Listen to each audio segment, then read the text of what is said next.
본 영상은 실제 사연을 가상으로 표현한 작품입니다. 등장인물의 이름, 회사명 등은 가명입니다. 10년 전 가을, 서울 외곽의 작은 공동묘지에는 차가운 바람이 불고 있었다. 하늘은 회색 구름으로 덮여 있었고 마치 울고 있는 것처럼 이슬비가 내리고 있었다. 검은 상복을 입은 사람들이 하나둘씩 모여들었지만 그리 많지는 않았다. 22살의 젊은 여자가 세상을 떠나기에는 너무 이른 나이였다. 최민호는 검은 양복을 입고 관 앞에서 서 있었다. 25살의 그는 아직 앳된 얼굴에 눈물을 흘리고 있었다. 관 위에 놓인 영정사진 속 정아리는 환하게 웃고 있었다. 긴 생머리와 초승달 같은 눈이 인상적인 아름다운 여자였다. 하리나. 민호의 입술에서 작은 속삭임이 새어나왔다. 그의 손은 주먹을 쥐고 있었고 온몸이 떨리고 있었다. 이렇게 갑작스럽게 이별할 줄은 몰랐다. 대학교 4학년이던 하리는 졸업여행을 떠났다가 교통사고로 세상을 떠난 것이었다. 장례식장에는 하린의 가족들과 친구들이 모여 있었다. 하지만 민호에게는 다른 사람들의 존재가 희미하게 느껴졌다. 오직 관 속에 누워있을 하린만이 그의 시야에 들어왔다. 민호야, 이제 그만 가야지. 친구가 어깨에 손을 올리며 말했다. 하지만 민호는 움직이지 않았다. 내 사랑은 여기서 끝난 줄 알았다. 민호가 중얼거렸다. 그의 목소리는 쇠처럼 차가웠지만 그 안에는 깊은 슬픔이 담겨 있었다. 하린과 민호는 대학교 2학년 때 만났다. 같은 과 선후배 사이였던 그들은 천천히 가까워졌고 결국 사랑에 빠졌다. 순수하고 아름다운 첫사랑이었다.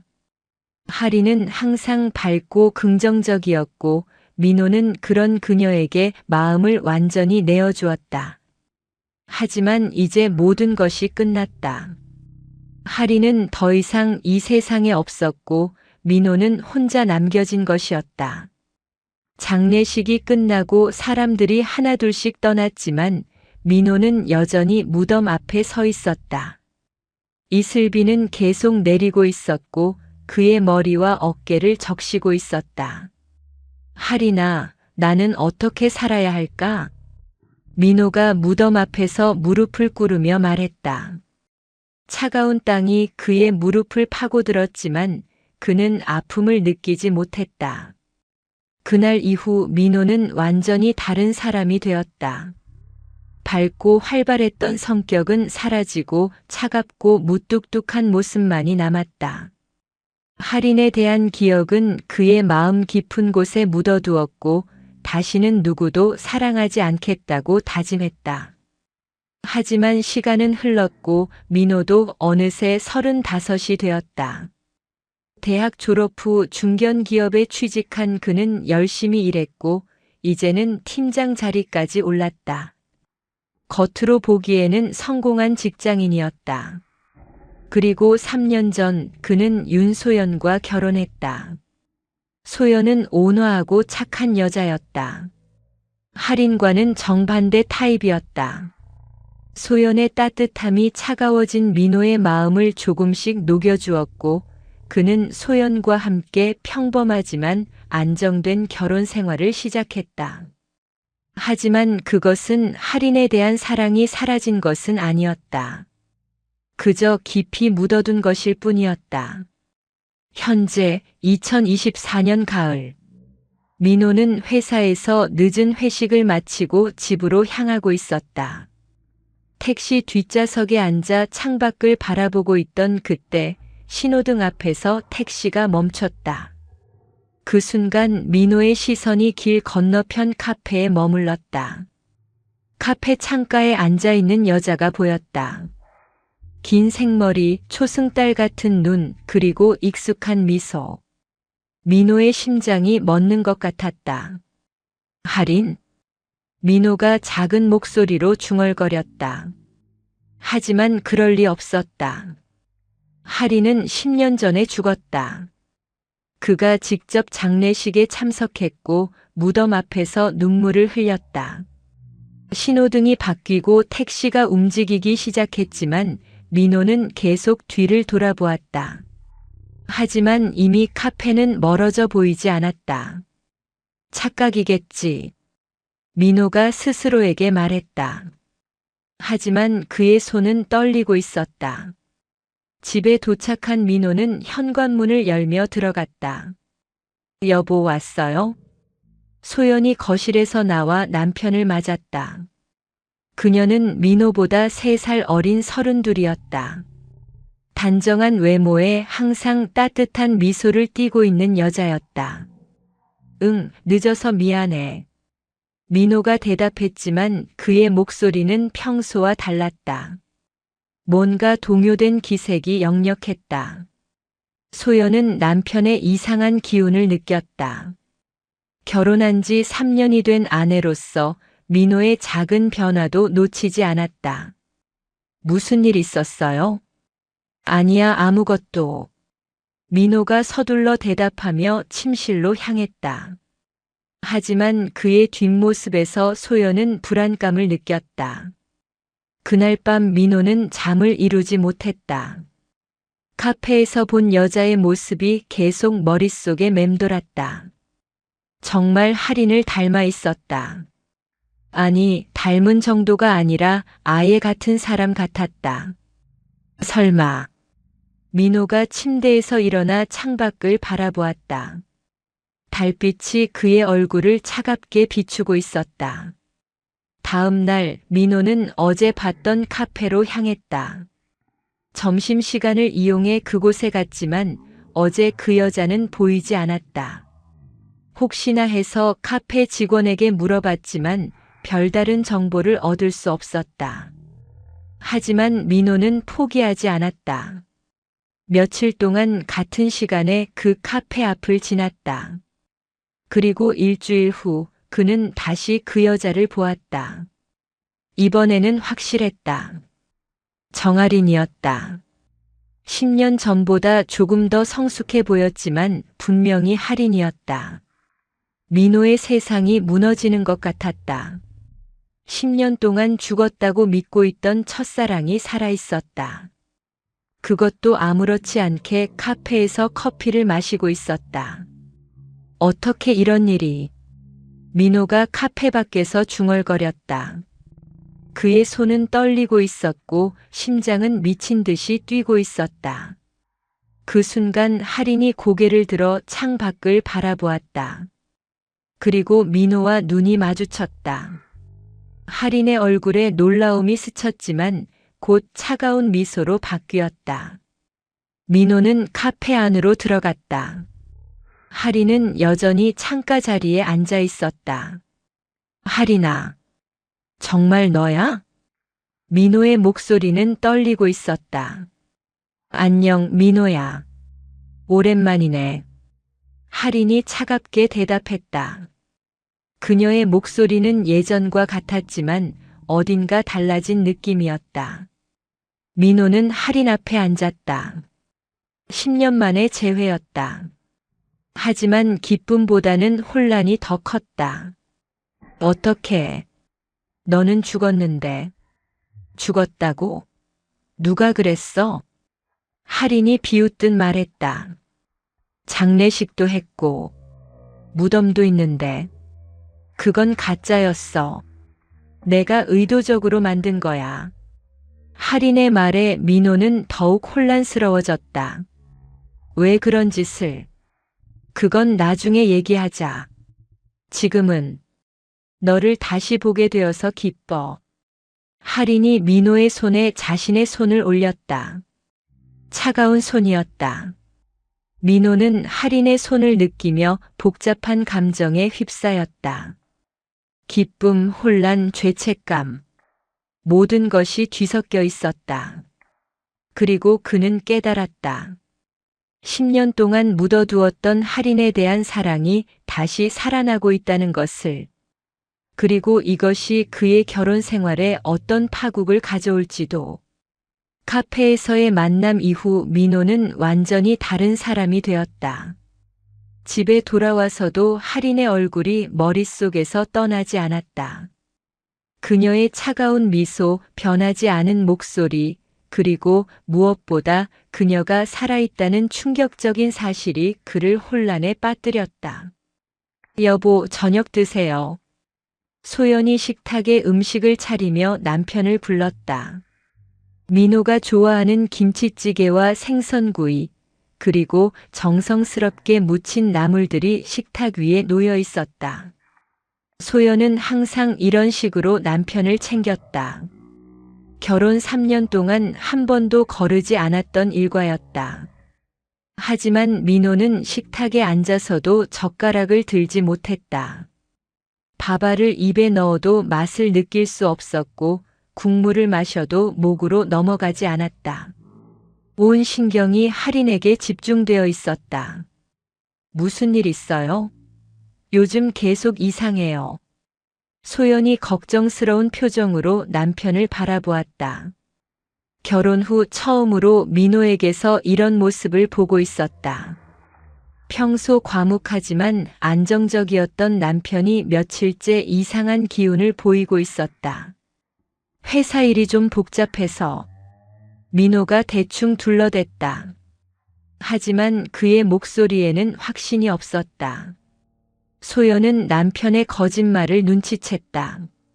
3년간의 결혼 생활로 쌓인 직감이었다. 민호가 회사 일로 스트레스를 받을 때와 지금은 분명히 달랐다. 지금의 민호는 무언가 깊은 고민에 빠져 있는 것 같았다. 식사를 마친 후 민호는 곧바로 침실로 들어갔다. 평소라면 소연과 함께 TV를 보거나 간단한 대화를 나누곤 했는데 오늘은 그런 여유가 없었다. 침대에 누워서도 민호는 잠들 수 없었다. 할인의 마지막 말이 계속 귓가에 맴돌았다. 그건 나중에 얘기하자. 무엇을 나중에 얘기한다는 것일까? 왜 가짜 죽음을 연출했을까? 그리고 지금 왜 다시 나타난 것일까? 다음 날 아침 민호는 평소보다 일찍 집을 나섰다. 회사에 가기 전에 다시 그 카페에 들르고 싶었다. 혹시 할인이 또 있을지도 모른다는 희망 때문이었다. 하지만 카페에는 할인이 없었다. 민호는 실망한 채 회사로 향했다. 하지만 일에 집중할 수 없었다. 컴퓨터 화면을 바라보고 있어도 할인의 얼굴만 떠올랐다. 점심시간이 되자 민호는 다시 카페로 향했다. 이번에도 할인은 없었다. 오후에도 마찬가지였다. 민호는 점점 초조해졌다. 그날 저녁 민호가 집으로 돌아가는 길에 휴대폰이 울렸다. 모르는 번호였다. 여보세요? 민호야, 나야. 할인의 목소리였다. 민호의 심장이 빨라지기 시작했다. 할인아, 어떻게 내 번호를? 그 정도는 어렵지 않았어. 내일 저녁 7시에 한강공원으로 와. 반포 쪽 벤치에서 기다릴게. 할인이 일방적으로 말하고 전화를 끊었다. 민호는 휴대폰을 들고 한동안 멍하니 서 있었다. 집에 도착한 민호는 또다시 불안한 저녁 시간을 보냈다. 소연이 아무리 대화를 시도해도 대답은 성에 없었고 표정도 어두웠다. 여보, 정말 무슨 일이에요? 이상해요. 소연이 참지 못하고 직접적으로 물었다. 아무것도 아니야. 그냥 피곤해서. 민호의 대답은 여전히 성에 없었다. 소연의 가슴에 불안감이 스며들기 시작했다. 다음 날 저녁 7시 민호는 한강공원에 도착했다. 가을 저녁의 한강은 쌀쌀했다.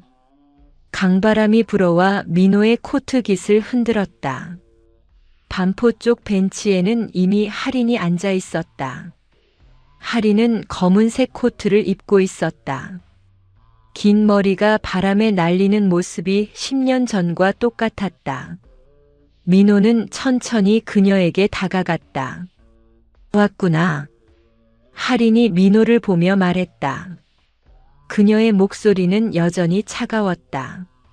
할인아, 정말 많은 게 궁금해. 민호가 할인 옆에 앉으며 말했다. 뭐가 궁금한데?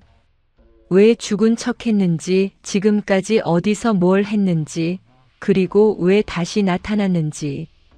민호의 목소리에는 간절함이 담겨 있었다. 할인은 잠시 강물을 바라보았다. 어둠 속에서 한강은 검게 흘러가고 있었다. 그때 나는 선택해야 했어. 너와 함께 하는 것과 내 꿈을 추구하는 것 사이에서. 할인이 천천히 말하기 시작했다. 외국에서 온 제안이 있었어. 패션 모델로 활동할 기회였지. 하지만 그 조건은 완전히 새로운 사람이 되는 것이었어. 민호는 할인의 말을 조용히 들었다. 그래서 가짜 사고를 만들었어. 모든 관계를 정리하고 새롭게 시작하고 싶었거든. 그럼 그동안 해외에 있었던 거야? 유럽에서 10년간 모델로 활동했어. 꽤 성공적이었지. 할인의 목소리에는 자부심이 섞여 있었다. 그런데 왜 다시 돌아왔어? 민호의 질문에 할인이 그를 바라보았다. 그녀의 눈에는 복잡한 감정이 담겨 있었다. 너 때문이야. 할인의 대답에 민호의 심장이 뛰기 시작했다. 10년 동안 너를 잊으려고 했지만 안 되더라. 결국 돌아왔어. 민호는 할인의 말을 듣고 있으면서도 혼란스러웠다. 기쁨과 동시에 죄책감이 밀려왔다. 그는 이미 결혼한 사람이었다. 할인아, 나는 이미 결혼했다는 거 알아. 윤소연이라는 여자와. 할인의 목소리가 차가워졌다. 어떻게 알아? 너에 대해서는 모든 걸 알고 있어. 10년 동안 계속 지켜봤거든. 할인의 말에 민호는 소름이 돋았다. 그녀가 자신을 10년 동안 지켜봤다는 것이었다. 하지만 상관없어. 나는 다시 너를 가질 거야. 할인이 민호의 손을 잡았다. 그녀의 손은 차갑고 부드러웠다. 민호는 할인의 손을 느끼며 복잡한 감정에 휩싸였다. 첫사랑에 대한 그리움과 현재 아내에 대한 죄책감이 충돌했다. 할인아, 오늘은 이 정도로 하자. 시간은 많으니까. 할인이 일어서며 말했다. 다시 만날 수 있어? 민호가 간절하게 물었다. 물론이야. 이제 시작일 뿐이니까. 할인이 미소를 지으며 떠났다. 그 미소는 예전과 달랐다. 어딘가 계산적이고 차가운 느낌이었다. 민호는 한동안 벤치에 혼자 앉아 있었다. 할인의 향기가 아직도 남아있는 것 같았다. 그는 자신이 위험한 길로 들어서고 있다는 것을 알고 있었다. 하지만 멈출 수 없었다. 집에 돌아온 민호의 모습을 본 소연은 더욱 불안해졌다. 남편의 얼굴에는 이상한 흥분이 감돌고 있었다. 마치 무언가 특별한 일이 생긴 것 같은 표정이었다. 어디 갔다 왔어요? 소연이 조심스럽게 물었다. 회사 동료들과 잠깐 만났어. 민호가 또다시 거짓말을 했다. 소연은 남편의 거짓말이 점점 많아지고 있다는 것을 느꼈다. 그날 밤 소연은 잠들지 못했다. 옆에서 자고 있는 남편을 바라보며 불안한 마음을 달랠 수 없었다. 뭔가 큰 변화가 다가오고 있다는 예감이 들었다. 그리고 그 변화가 자신에게 좋지 않을 것이라는 직감도 함께. 민호 역시 잠들지 못했다. 할인과의 재회가 가져올 결과에 대해 생각하고 있었다. 그는 이미 선택의 기로에 서 있었다. 안정된 현재와 뜨거웠던 과거 사이에서 할인과의 재회 이후 일주일이 지났다. 민호는 매일 밤 할인과 만났다. 처음에는 카페에서, 그 다음에는 한강공원에서, 그리고 이제는 할인이 머물고 있는 고급 호텔 라운지에서. 만날 때마다 민호는 더 깊이 빠져들고 있었다. 할인은 예전에 순수했던 대학생이 아니었다. 10년간의 해외 경험으로 세련되고 우아해진 그녀는 민호에게 더욱 매력적으로 느껴졌다. 그녀가 입은 명품 드레스, 완벽한 메이크업, 그리고 자신감 넘치는 태도는 민호의 마음을 완전히 사로잡았다. 이 반지 예쁘네. 할인이 민호의 손을 잡으며 결혼 반지를 바라보았다. 그녀의 목소리에는 미묘한 조롱이 섞여 있었다. 할인아. 민호가 불편한 표정을 지었다. 하지만 할인의 손을 뿌리치지는 못했다. 괜찮아. 곧 빼게 될 테니까. 할인이 의미심장하게 웃으며 말했다. 그 웃음 속에는 확신이 담겨 있었다. 민호는 할인의 말에 가슴이 두근거렸다. 동시에 소연에 대한 죄책감도 밀려왔다. 하지만 그 죄책감은 할인 앞에서 무력해졌다. 호텔에서의 만남이 끝나고 집으로 돌아가는 길, 민호는 자신도 모르게 할인의 향수 냄새를 맡고 있었다. 그 향기가 옷에 밴 것이었다. 집에 들어가기 전에 그는 편의점에서 바람을 쐬며 냄새를 날리려 했지만 쉽지 않았다. 여보, 늦었네요. 소연이 현관에서 남편을 맞았다. 그녀의 얼굴에는 걱정이 가득했다. 민호가 요즘 자주 늦게 들어오고 있었다. 회사 일이 많아져서. 민호가 습관적으로 거짓말을 했다. 하지만 이번에는 소연의 반응이 달랐다. 무슨 향수 냄새가 나요? 소연이 민호에게 다가가며 말했다. 그녀의 코끝에는 낯선 여자의 향기가 감지되었다. 민호의 표정이 굳어졌다. 들켰다는 생각에 당황했지만 곧 평정을 되찾았다. 회사 여직원이 엘리베이터에서 향수를 너무 많이 뿌려서. 그래요? 소연의 목소리에는 의심이 섞여 있었다. 결혼 3년 동안 이런 일은 한 번도 없었다. 그날 밤 소연은 잠들지 못했다. 남편의 변화가 점점 뚜렷해지고 있었다. 늦은 귀가 성의 없는 대답, 그리고 오늘의 향수 냄새까지. 모든 것이 불안감을 증폭시켰다. 다음 날 민호는 점심시간에 할인과 만났다. 이번에는 시내 중심가의 고급 레스토랑이었다. 할인은 빨간색 원피스를 입고 있었는데 그 모습이 너무나 아름다워서 민호는 한동안 말을 잇지 못했다. 나를 보는 눈이 예전과 같네. 할인이 미소를 지으며 말했다. 10년이 지났는데도 변하지 않았어. 민호가 진심을 담아 대답했다. 나도 마찬가지야. 너를 보면 대학생 때로 돌아가는 것 같아. 할인이 민호의 손을 테이블 위에서 잡았다. 레스토랑 안에 다른 손님들이 볼 수 있는 곳이었지만 민호는 신경 쓰지 않았다. 할인아, 너를 다시 만날 수 있어서 정말 기뻐. 나도야. 10년 동안 이 순간을 기다렸어. 두 사람의 대화는 점점 더 깊어졌다. 과거의 추억을 나누고 현재의 감정을 확인하며 미래에 대한 암시를 주고받았다. 민호는 완전히 할인의 매력에 빠져들고 있었다. 하지만 그 순간 레스토랑 입구에서 민호의 회사 동료가 들어왔다. 민호는 깜짝 놀라 할인의 손을 놓았다. 저기 팀장님 아니에요? 동료가 민호를 발견하고 다가왔다. 민호의 얼굴이 창백해졌다. 안녕하세요, 팀장님. 점심 드시러 오셨네요. 아, 네. 민호가 어색하게 대답했다. 함께 계신 분은? 동료가 할인을 바라보며 물었다.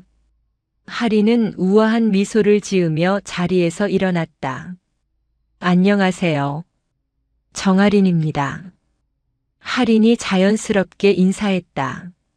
마치 이런 상황에 익숙한 것처럼. 아, 네. 안녕하세요.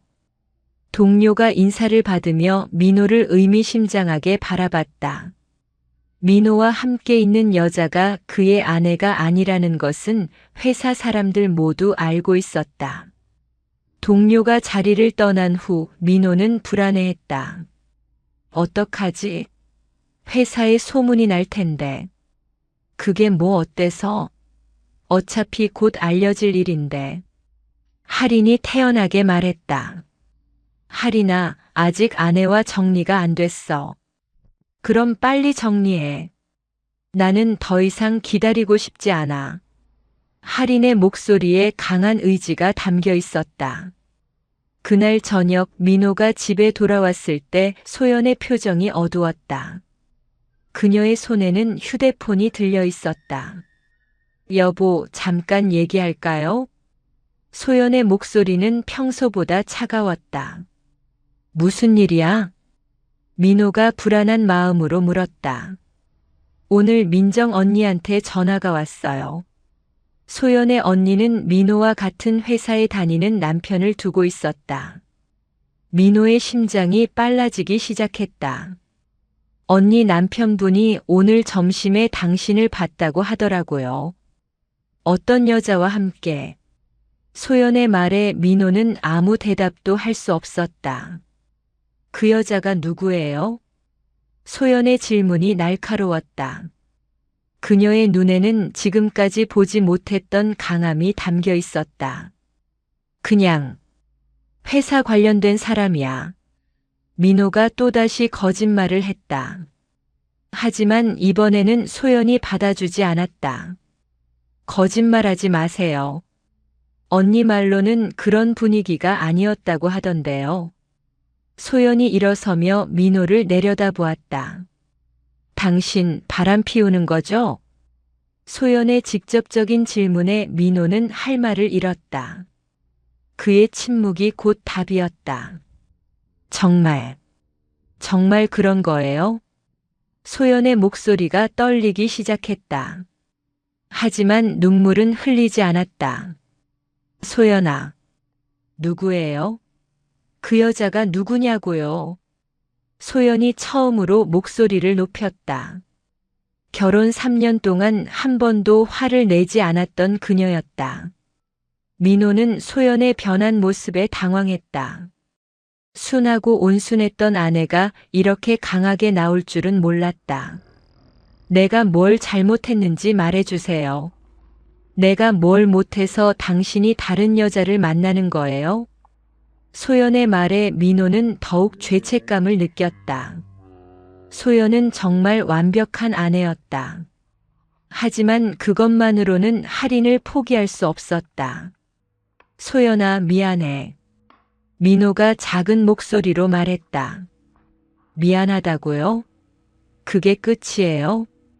소연이 비웃듯 말했다. 당신이 변한 걸 느꼈어요. 한 달 전부터 마치 다른 사람이 된 것처럼. 소연의 말이 민호의 가슴을 찔렀다. 정확히 할인을 다시 만난 시점이었다. 나는 당신만 믿고 살았는데 당신은 나를 속이면서 다른 여자와 만나고 있었군요. 소연의 목소리에는 배신감과 분노가 뒤섞여 있었다. 죽은 사람에게 빼앗긴 기분이에요. 소연이 중얼거리듯 말했다. 그 말을 들은 민호는 깜짝 놀랐다. 소연이 할인에 대해 알고 있다는 뜻이었다. 뭐라고? 당신의 첫사랑 말이에요. 정할인. 죽었다고 했던 그 여자.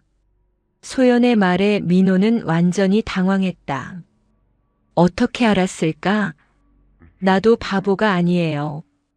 결혼 전에 당신에 대해 다 알아봤거든요. 첫사랑이 있었다는 것도 그 사람이 죽었다는 것도. 소연이 차가운 미소를 지으며 말했다. 그런데 그 여자가 살아서 돌아왔군요. 그래서 당신이 이렇게 변한 거고. 민호는 아무 말도 할 수 없었다. 모든 것이 들통났다. 소연과의 대치 이후 며칠이 지났다. 집안 분위기는 얼음장처럼 차가웠다. 민호와 소연은 서로 말을 섞지 않았고 같은 공간에 있어도 마치 남남처럼 지냈다. 아침 식탁에서도 저녁 시간에도 둘 사이에는 어색한 침묵만이 흘렀다. 민호는 이런 상황이 괴로웠지만 할인을 포기할 수는 없었다. 오히려 소연과의 갈등이 깊어질수록 할인에게 더욱 의존하게 되었다. 할인은 그런 민호의 심리를 정확히 꿰뚫고 있었다. 소연이랑 많이 싸웠나 봐. 얼굴이 어두워졌네. 할인이 호텔 라운지에서 민호를 보며 말했다. 그녀는 오늘도 완벽한 모습이었다.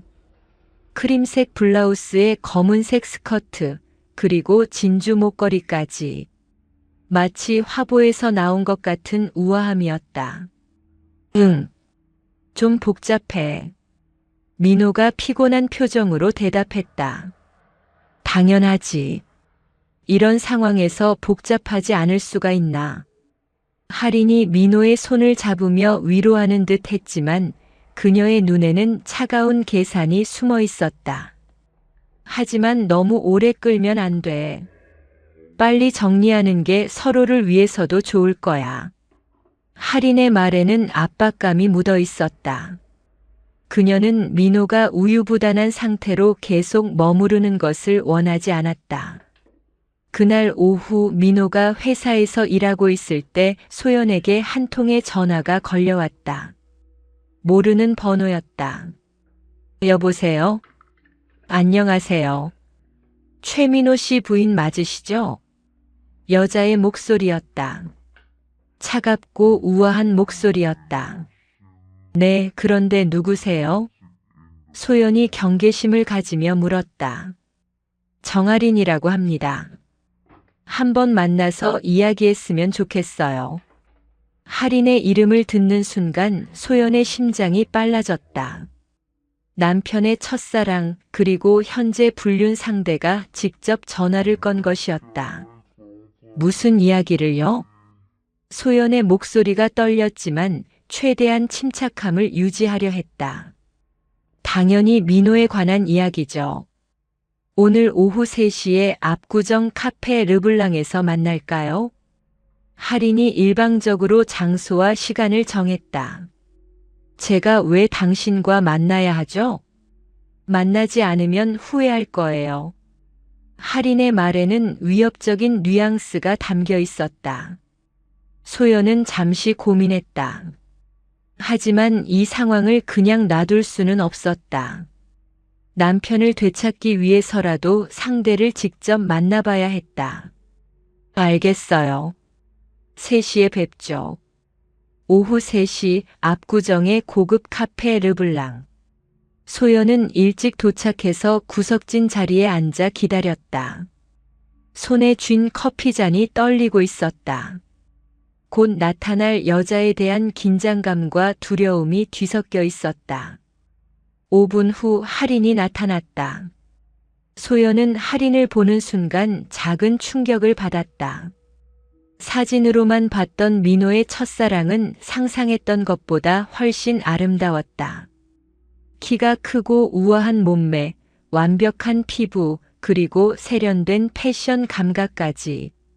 모든 면에서 소연보다 뛰어나 보였다. 윤소연 씨죠? 반갑습니다. 할인이 소연 앞에 앉으며 인사했다. 그녀의 미소는 완벽했지만 그 안에는 차가움이 숨어 있었다. 네. 안녕하세요. 소연이 어색하게 대답했다. 실제로 할인을 마주하니 긴장이 더욱 커졌다. 직접 보니까 민호가 왜 당신과 결혼했는지 알겠네요. 순하고 착해 보여요. 할인의 말은 칭찬 같았지만 소연에게는 모욕으로 들렸다. 민호와 어떤 관계인지 궁금해요. 소연이 직접적으로 물었다. 어떤 관계냐고요? 당연히 사랑하는 사이죠. 할인이 태연하게 대답했다. 하지만 민호는 제 남편이에요. 그게 뭐 대수인가요? 종이 한 장에 불과한 걸. 할인의 말에 소연의 얼굴이 굳어졌다. 민호의 진짜 사랑은 저예요. 10년 전에도 그랬고 지금도 마찬가지고요. 할인이 가방에서 사진 한 장을 꺼내 보여주었다. 대학생 시절 민호와 함께 찍은 사진이었다. 둘 다 행복해 보였고 민호의 얼굴에는 지금까지 소연이 본 적 없는 환한 미소가 있었다. 보세요. 저 표정을 당신 앞에서도 지은 적이 있나요? 할인의 질문에 소연은 대답할 수 없었다. 민호는 자신에게 그렇게 환하게 웃어본 적이 없었다. 내가 돌아온 이유? 다시 민호를 가지기 위해서야. 할인이 차가운 미소를 지으며 말했다. 당신이 뭔데 제 남편을 가진다는 거예요? 소연이 참고 있던 감정을 터뜨렸다. 남편이라고 하지만 민호의 마음은 이미 저에게 와 있어요. 할인이 태연하게 말했다. 며칠 전부터 매일 만나고 있거든요. 당신 모르게. 소연의 가슴이 찢어지는 것 같았다. 남편의 배신이 이렇게 구체적으로 드러나니 더욱 아팠다. 그리고 곧 당신과 헤어질 거예요. 제가 확신해요. 할인의 자신만만한 태도에 소연은 분노가 치밀었다. 꿈도 꾸지 마세요. 절대 제 남편을 포기하지 않을 거예요. 그래요? 그럼 한번 붙어봅시다. 할인이 도전적으로 말했다. 하지만 미리 말해두지만 저는 당신보다 훨씬 강해요. 10년 동안 혼자 살아남기 위해 싸워왔거든요. 할인이 일어서며 마지막으로 말했다. 그리고 민호는 원래 제 남자였어요. 당신은 그냥 대타일 뿐이고. 할인이 떠난 후 소연은 한동안 자리에서 움직일 수 없었다. 할인의 말들이 머릿속에서 계속 맴돌았다. 특히 민호의 환한 미소가 담긴 사진이 자꾸 떠올랐다. 집으로 돌아온 소연은 거울 앞에 섰다. 할인과 비교되는 자신의 모습이 초라해 보였다. 평범한 외모, 수수한 옷차림, 그리고 소심한 성격까지 모든 면에서 할인에게 밀리는 것 같았다.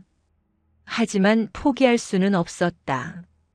3년간의 결혼 생활, 민호에 대한 사랑, 그리고 자신의 자존심까지 모든 것을 지키기 위해서라도 싸워야 했다. 그날 저녁 민호가 집에 돌아왔을 때 소연은 평소와 다른 모습이었다. 차가운 침묵 대신 따뜻한 미소로 남편을 맞았다. 어서 와요. 저녁 준비했어요. 소연의 갑작스러운 변화에 민호는 당황했다. 오늘 할인을 만났어요. 소연이 담담하게 말했다. 뭐라고? 민호의 얼굴이 창백해졌다. 그 여자가 저한테 전화를 걸어서 만나자고 하더라고요. 소연아, 괜찮아요. 이제 상황을 정확히 알겠어요. 소연의 침착한 태도에 민호는 더욱 당황했다. 하지만 한 가지는 확실히 해두고 싶어요. 소연이 민호를 똑바로 바라보며 말했다. 저는 당신을 포기하지 않을 거예요. 절대로. 소연의 눈에는 지금까지 보지 못했던 강한 의지가 타오르고 있었다. 할인과의 만남이 그녀를 완전히 바꿔놓은 것이었다. 민호는 아내의 변한 모습을 보며 복잡한 감정에 휩싸였다. 죄책감과 동시에 묘한 두려움도 느꼈다. 순하기만 했던 소연이 이렇게 강해질 줄은 몰랐다. 그날 밤 소연은 혼자 계획을 세웠다. 할인이 선전포고를 했다면 자신도 응전할 준비를 해야 했다. 더 이상 수동적으로 당하고만 있을 수는 없었다. 남편을 되찾기 위한 전쟁이 시작된 것이었다. 할인과의 대결 선언 후 소연은 며칠 동안 혼자만의 시간을 가졌다. 할인의 도발적인 말들이 계속 머릿속을 맴돌았지만 이제는 분노보다 차가운 이성이 앞섰다. 감정적으로 대응해서는 할인 같은 여자를 이길 수 없다는 것을 깨달았다. 소연은 할인에 대해 더 많은 것을 알아야 한다고 생각했다. 그녀가 정말로 10년 전에 죽었다가 돌아온 것인지, 그동안 무엇을 했는지, 그리고 왜 지금 나타난 것인지. 모든 것이 궁금했다. 그래서 소연은 옛 동창 박도현에게 연락했다. 도현은 대학 시절 소연과 같은 과였고 졸업 후 사립탐정 일을 하고 있었다. 개인적인 문제부터 기업 조사까지 다양한 분야에서 활동하는 능력자였다. 소연아, 오랜만이다. 도현이 카페에서 소연을 반갑게 맞았다. 38배 그는 여전히 날카로운 인상을 가지고 있었다. 대학 시절부터 정의감이 강했던 그였다. 도현 오빠, 부탁이 있어서 연락했어요. 소연이 조심스럽게 말을 꺼냈다. 뭔데? 내 성격에 누구한테 부탁할 일이 있을까 싶었는데. 도현이 궁금한 표정으로 물었다. 소연은 천천히 상황을 설명했다. 민호의 첫사랑이 돌아온 것, 불륜 관계, 그리고 할인과의 대결까지 모든 것을 솔직하게 털어놓았다. 정할인이라고? 그 이름 어디선가 들어본 것 같은데. 도현이 눈썹을 찌푸리며 말했다. 10년 전에 사고로 죽었다고 했는데 실제로는 가짜였대요. 흥미롭네. 그럼 그 여자에 대해 조사해보자. 도현의 눈에 호기심이 번뜩였다. 이런 복잡한 사건을 좋아하는 그였다. 정말 도와줄 거예요? 당연하지. 내가 부탁하는 건데. 도현이 따뜻한 미소를 지었다. 사실 그는 대학 시절부터 소연을 좋아했었다. 하지만 소연이 민호와 결혼한 후로는 그 마음을 접어두고 있었다. 도현은 바로 조사에 착수했다. 정할인이라는 이름으로 10년 전 사망 기록을 찾아보고 해외 출입국 기록도 확인했다. 그리고 놀라운 사실을 발견했다. 정할인은 실제로 10년 전 교통사고로 사망한 것으로 기록되어 있었다. 하지만 그 시신은 신원 미상이었고 할인의 신분증만 발견되었을 뿐이었다. 즉, 다른 사람이 대신 죽었고 할인은 그 기회를 이용해 새로운 정체성을 만든 것이었다. 이거 완전히 계획적인 범죄야. 도현이 소연에게 조사 결과를 알려주었다. 어떤 범죄요? 신분 위조, 보험 사기 등등. 할인이 사망보험금을 받았을 가능성이 높아. 도현의 말에 소연은 놀랐다. 할인이 단순히 새로운 삶을 위해 가짜 죽음을 연출한 것이 아니었다. 그리고 더 놀라운 건 그녀가 유럽에서 모델로 활동할 때 여러 남자들과 스캔들이 있었어. 대부분 유부남들이었고. 도현이 조사 자료를 보여주었다. 할인의 유럽 시절 사진들과 함께 다양한 남자들과의 관계가 정리되어 있었다. 이 여자는 전문적으로 유부남들을 노리는 것 같아. 패턴이 너무 뚜렷해. 소연은 자료를 보며 소름이 돋았다. 할인이 단순한 첫사랑이 아니라 계산적이고 위험한 여자였다. 그럼 민호도 타겟 중 하나의 가능성이 높지. 아마 민호가 어느 정도 성공하고 안정된 생활을 하고 있다는 걸 알고 접근한 것 같아. 도현의 분석에 소연의 분노가 치밀었다. 할인이 진심으로 민호를 사랑하는 것이 아니라 이용하려는 것이었다. 이 증거들로 민호를 설득할 수 있을까요? 글쎄, 사랑에 빠진 남자는 이성적 판단이 어려워. 오히려 방어적으로 나올 수도 있어. 도현이 현실적인 조언을 했다. 그럼 어떻게 해야 하죠? 직접적으로 대응하는 게 좋겠어. 할인의 약점을 찾아서 압박하는 거야. 도현이 새로운 전략을 제시했다. 어떤 약점이요? 일단 신분 위조와 보험 사기. 이걸로 충분히 법적 문제를 만들 수 있어. 도현의 말에 소연의 눈빛이 차가워졌다. 하지만 그것만으로는 부족해. 더 결정적인 무언가가 필요해. 도현이 계속 조사하겠다고 약속했다. 소연은 그에게 깊이 감사했다. 며칠 후 도현이 더 놀라운 사실을 발견했다. 할인이 현재 머물고 있는 호텔이 최태준, 즉 민호의 아버지 소유였다는 것이었다. 이상하지 않아? 왜 하필 그 호텔일까? 도현의 말에 소연은 뭔가 더 큰 음모가 있다는 느낌을 받았다. 혹시 시아버님과 할인 사이에 뭔가 있는 건 아닐까요? 그럴 수도 있어. 최태준 회장에 대해서도 조사해보자. 조사 결과 최태준은 10년 전 할인의 가짜 죽음 사건과 어떤 식으로든 연관이 있었다. 당시 교통사고 처리 과정에서 그의 회사가 개입된 흔적이 발견된 것이었다.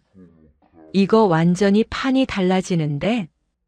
도현이 흥미진진한 표정으로 말했다. 무슨 말이에요? 할인의 귀환이 단순한 사랑 때문이 아닐 수도 있어. 최태준과의 과거 문제 때문일 수도 있고. 소연은 점점 복잡해지는 상황에 혼란스러웠다. 단순한 삼각관계라고 생각했는데 시아버지까지 연관되어 있다니. 일단 더 조사해보자. 진실이 뭔지 확실히 알아야 대응할 수 있어. 도현이 소연을 격려했다. 그날 밤 소연은 침대에 누워 모든 상황을 정리해 보았다. 할인은 단순한 첫사랑이 아니라 위험한 여자였고 시아버지와도 과거에 뭔가 있었으며 민호는 그 모든 사실을 모른 채 이용당하고 있었다. 이제 진짜 전쟁의 시작이군. 소연이 혼잣말을 했다. 그녀의 눈빛은 분노로 차갑게 빛나고 있었다. 다음 날부터 소연은 적극적으로 행동하기 시작했다. 먼저 시아버지 최태준을 만나 진실을 확인하려 했다. 그리고 할인의 과거를 더 파헤쳐 결정적인 약점을 찾으려 했다. 무엇보다 민호를 할인의 소나기에서 구해내야 했다. 그가 이용당하고 있다는 사실을 깨닫게 해야 했다. 소연의 마음속에는 이제 복수에 대한 갈망이 타오르고 있었다. 할인이 자신의 평온한 결혼 생활을 파괴했다면 자신도 할인의 계획을 완전히 무너뜨리겠다는 다짐을 했다. 도현과의 만남 이후 소연은 완전히 다른 사람이 되었다. 순하고 수동적이었던 모습은 사라지고 차가우면서도 계산적인 모습이 나타났다. 할인을 무너뜨리고 남편을 되찾기 위해서라면 무엇이든 할 준비가 되어 있었다. 도현의 추가 조사를 통해 더욱 충격적인 사실이 드러났다. 최태준과 할인의 연결고리는 단순한 우연이 아니었다. 10년 전 할인이 가짜 죽음을 연출할 수 있었던 배후에는 최태준이 있었던 것이다. 당시 할인은 최태준과 부적절한 관계에 있었다. 민호와 사귀고 있었음에도 불구하고 최태준의 재력과 권력에 이끌려 은밀한 만남을 가졌던 것이었다. 하지만 그 관계가 발각될 위기에 처하자 최태준은 할인에게 완전히 사라질 것을 제안했다. 이 자료들을 보세요. 도현이 소연에게 10년 전 신문 기사들과 교통사고 보고서를 보여주었다. 사고 현장에서 발견된 시신은 실제로는 노숙자였어요. 신원이 확인되지 않은 여성이었죠. 도현의 설명에 소연은 소름이 돋았다. 그럼 할인이 그 여자를 직접 죽인 건 아니에요. 하지만 이미 죽어있던 시신을 이용해서 자신의 죽음을 조작한 거죠. 도현이 자료를 넘기며 계속 설명했다. 최태준 회장이 소유한 장례식장에서 처리되었고 부검도 제대로 이루어지지 않았어요. 모든 게 조작된 거죠. 소연은 시아버지의 배신에 분노가 치밀었다. 아들의 연인을 빼앗고 그녀의 가짜 죽음까지 도운 것이었다. 그럼 민호는 정말 아무것도 모르는 건가요? 네, 피해자죠. 아버지와 연인 모두에게 속은 거예요. 도현의 말에 소연은 민호에 대한 연민을 느꼈다. 동시에 할인과 최태준에 대한 분노는 더욱 커졌다. 그런데 왜 할인이 지금 돌아온 걸까요? 그것도 조사해 봤어요. 도현이 새로운 자료를 꺼냈다. 최태준 회장이 최근 건강에 문제가 생겼어요. 심각한 병으로 시간이 얼마 남지 않았대요. 소연은 도현의 말을 듣고 모든 퍼즐이 맞춰지는 느낌을 받았다. 할인이 유산을 노리고 돌아온 건가요? 가능성이 높아요.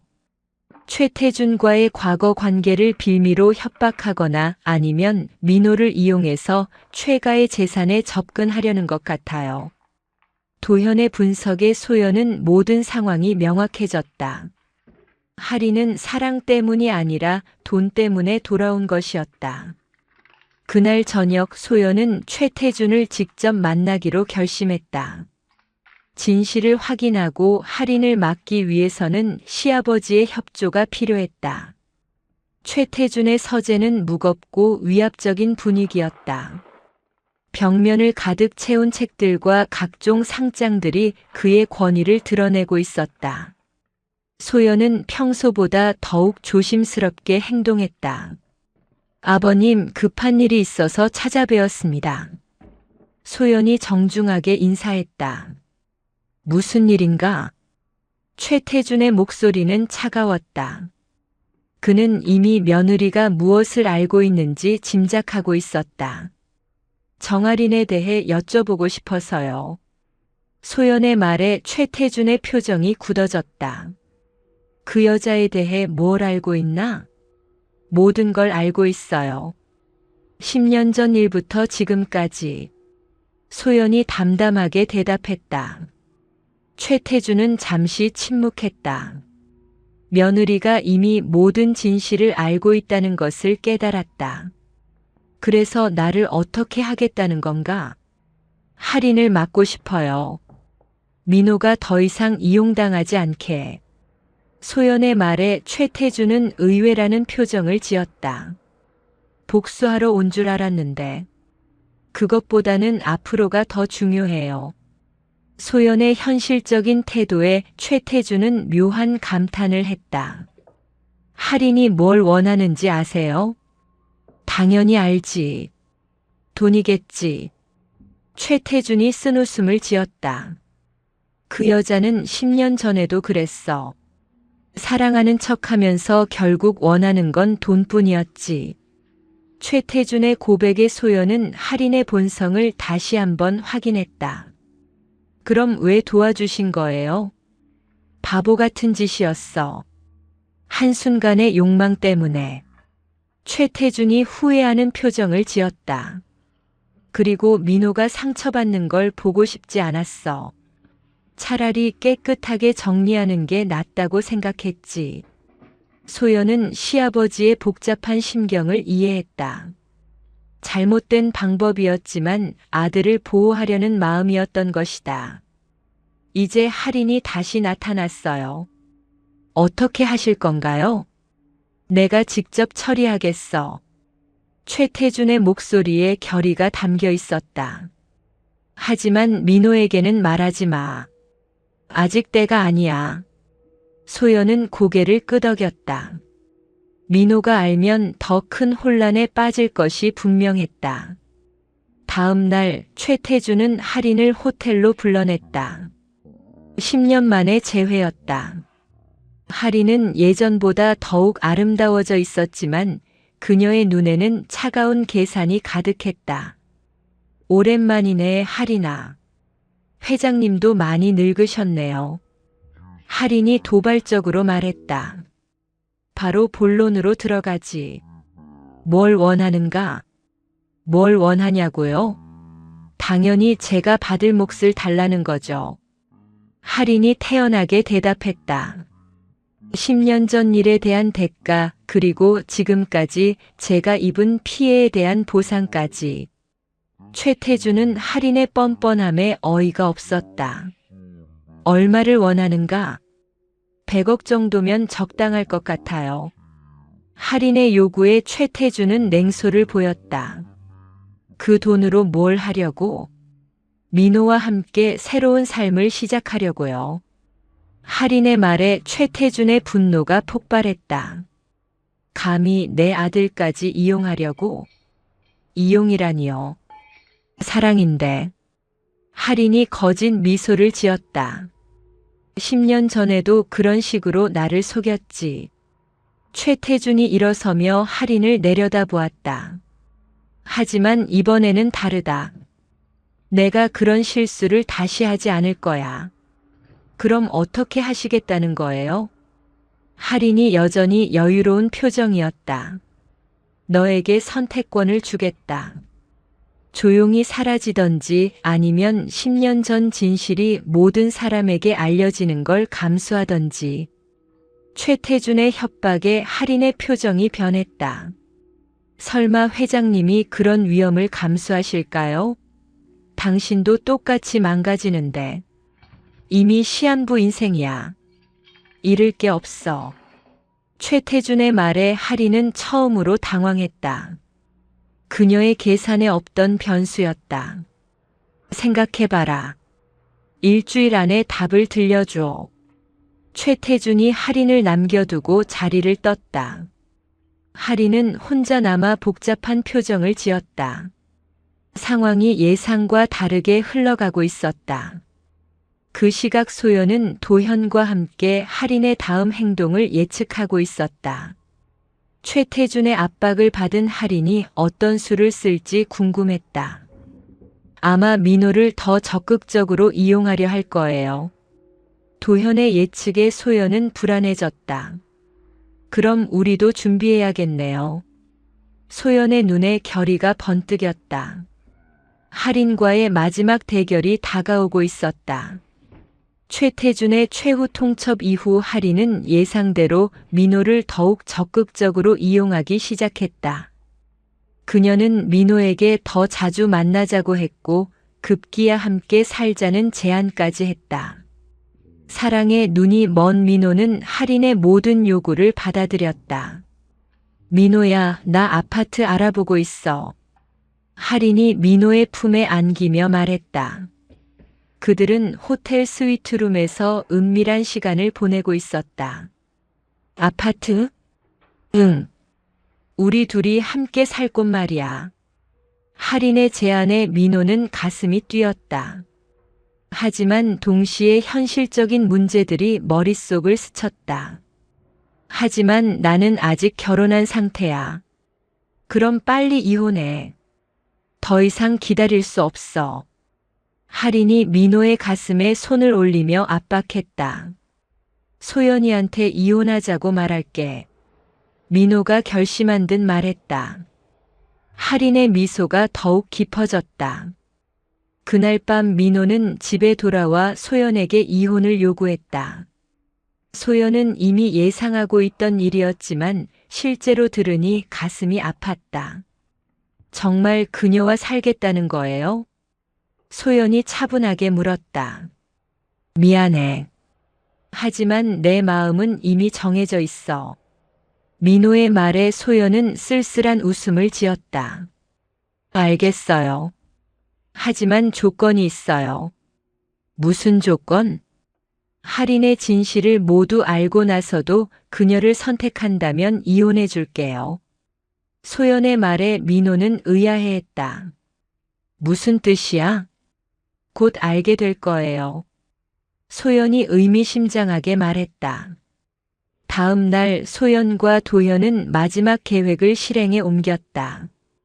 할인의 모든 과거와 현재의 목적을 민호에게 폭로하기로 한 것이었다. 단순히 말로는 믿지 않을 것이기 때문에 확실한 증거들을 준비했다. 먼저 도현이 할인의 유럽 시절 활동 내역과 다른 남자들과의 관계를 정리했다. 그리고 10년 전 가짜 죽음 사건의 모든 증거도 수집했다. 마지막으로 최태준과의 과거 관계까지 모든 것을 하나의 파일로 만들었다. 이걸로 충분할까? 소연이 두꺼운 파일을 보며 물었다. 충분해. 하지만 민호가 받아들일지는 모르겠어. 도현이 현실적인 우려를 표했다. 그래도 알 권리는 있잖아요. 소연이 단호하게 말했다. 그날 저녁 소연은 민호를 집 근처 카페로 불러냈다. 마지막 대화를 나누기 위해서였다. 뭔가 중요한 얘기가 있다고 했는데 민호가 불편한 표정으로 물었다. 요즘 소연과의 대화는 항상 무거웠다. 당신이 사랑하는 그 여자에 대한 진실이에요. 소연이 파일을 테이블 위에 올리며 말했다. 또 할인 얘기야? 이미 말했잖아. 내 마음은 정해져 있다고. 민호가 짜증스럽게 말했다. 이걸 보고도 같은 말을 할 수 있는지 궁금하네요. 소연이 파일을 밀어주었다. 민호는 처음에는 거부감을 보였지만 결국 파일을 열어보았다. 첫 번째 페이지부터 충격적인 내용들이 나열되어 있었다. 할인의 유럽 시절 사진들, 다양한 남자들과 함께 찍은 친밀한 사진들, 그리고 그들 대부분이 유부남이라는 설명. 민호의 얼굴이 점점 굳어졌다. 이게 뭐야? 당신의 첫사랑이 지난 10년간 한 일들이에요. 소연이 담담하게 설명했다. 민호는 계속 페이지를 넘겼다. 10년 전 가짜 죽음 사건의 진상, 최태준과의 과거 관계, 그리고 현재 돌아온 목적까지. 모든 것이 상세하게 기록되어 있었다. 이건 거짓말이야. 민호가 파일을 닫으며 고개를 저었다. 거짓말이라고 생각하고 싶겠지만 모든 게 사실이에요. 소연의 말에 민호는 더욱 혼란스러워했다. 할인이가 이런 여자일 리 없어. 나는 그녀를 알고 있다고. 10년 전에 그녀는 알고 있을지도 모르죠. 하지만 지금의 그녀는 완전히 다른 사람이에요. 소연이 차가운 목소리로 말했다. 민호는 파일을 다시 열어보았다. 증거들이 너무 구체적이고 생생했다. 특히 최태준과의 관계는 상상도 하지 못했던 충격이었다. 아버지와 할인이가? 네. 당신이 사귀는 동안에도 비밀리에 만나고 있었어요. 소연의 말에 민호는 머리가 어지러웠다. 그럼 내가 바보였던 거야? 민호의 목소리가 떨리기 시작했다. 당신만 그런 게 아니에요. 할인은 전문적으로 남자들을 속이는 여자예요. 소연이 위로하듯 말했다. 민호는 파일을 보며 분노와 배신감에 휩싸였다. 10년 동안 순수하게 간직했던 첫사랑의 기억이 모두 거짓이었다. 이 증거들 정말 확실한 거야? 확인해보고 싶으면 직접 할인에게 물어보세요. 소연이 제안했다. 그날 밤 민호는 할인을 만났다. 평소와 달리 그의 표정이 어두웠다. 무슨 일 있어? 안색이 안 좋은데. 할인이 걱정하는 척하며 물었다. 할인아, 나한테 숨기는 게 있어? 민호가 직접적으로 물었다. 무슨 소리야? 내가 뭘 숨겨? 할인이 당황한 기색을 보였다. 10년 전 일, 그리고 내 아버지와의 관계. 민호의 말에 할인의 얼굴이 창백해졌다.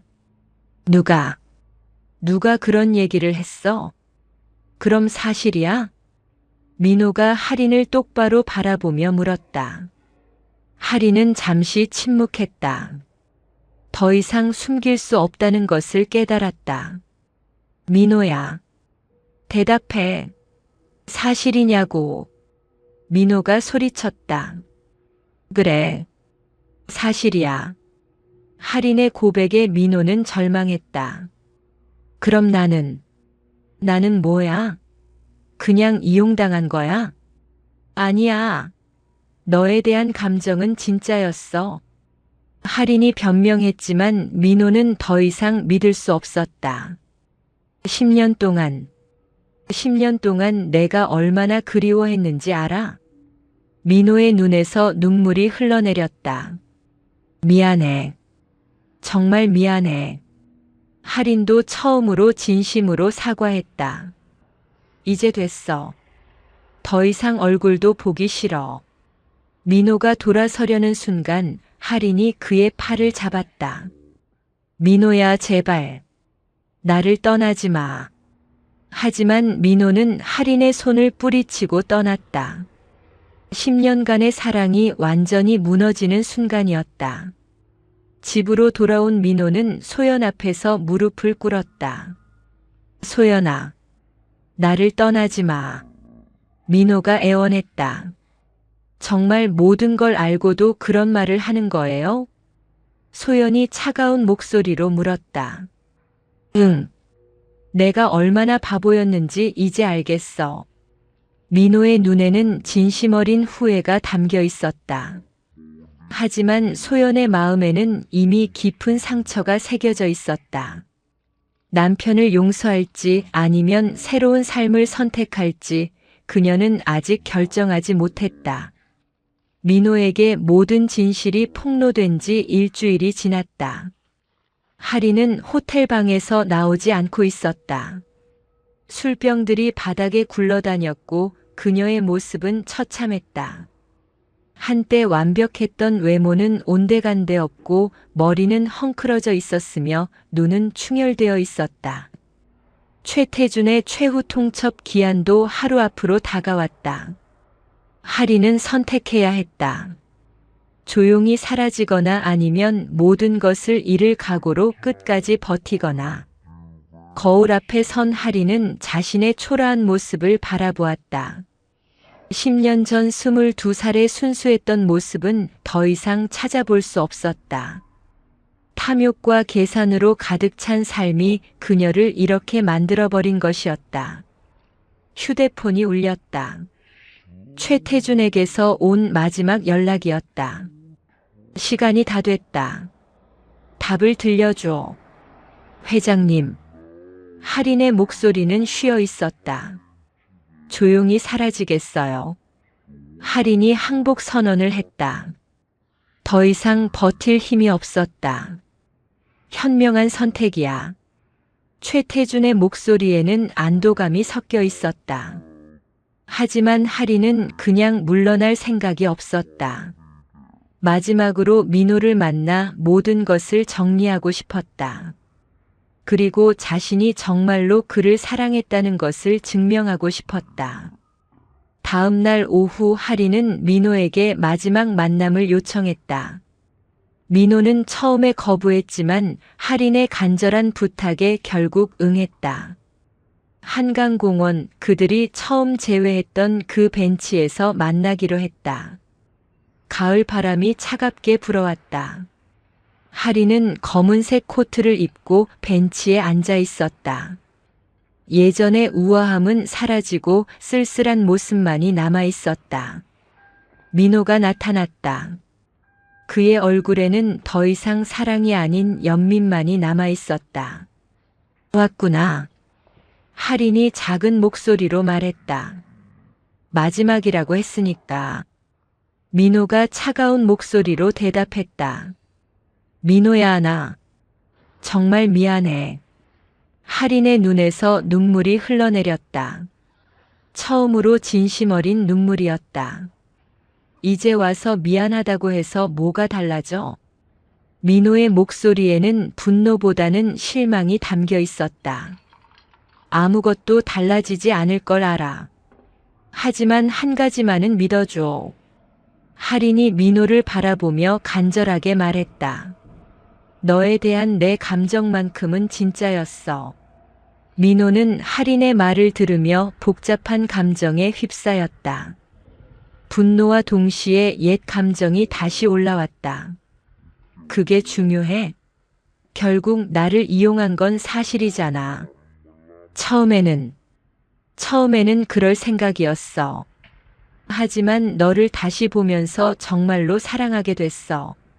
할인의 고백에 민호는 씁쓸한 웃음을 지었다. 너무 늦었어, 할인아. 알아. 모든 게 내 잘못이야.